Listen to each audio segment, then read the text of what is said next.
I'm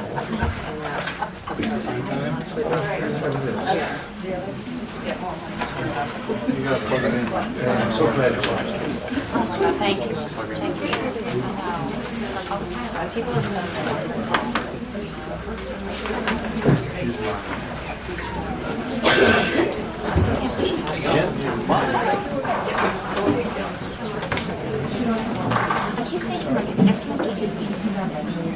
I need to tell her.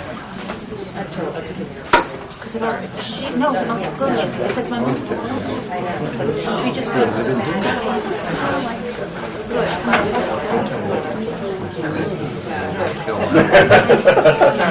No, let's start.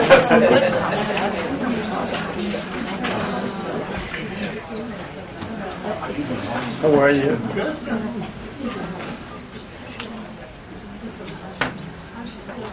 We're still waiting for Lori. 1 minute, we'll start. We've got a church choir every Sunday. This way you can sit and watch what we want. Okay, stuff. Choir. Yeah. Gary, is there going to be school? Do you know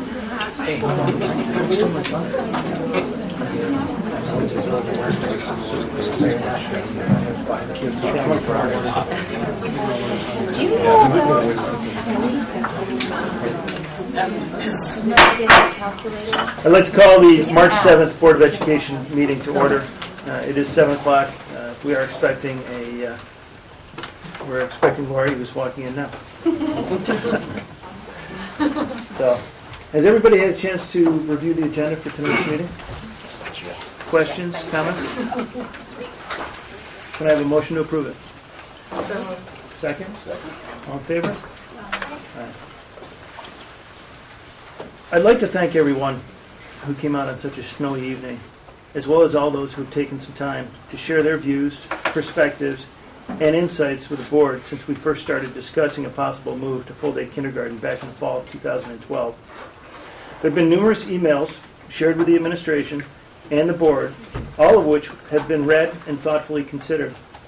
There have also been numerous questions and comments shared during public discussion sessions the administration has held, as well as at our last board meeting, all of which have given each of us an opportunity for further investigation of the topic and the possible options in front of us.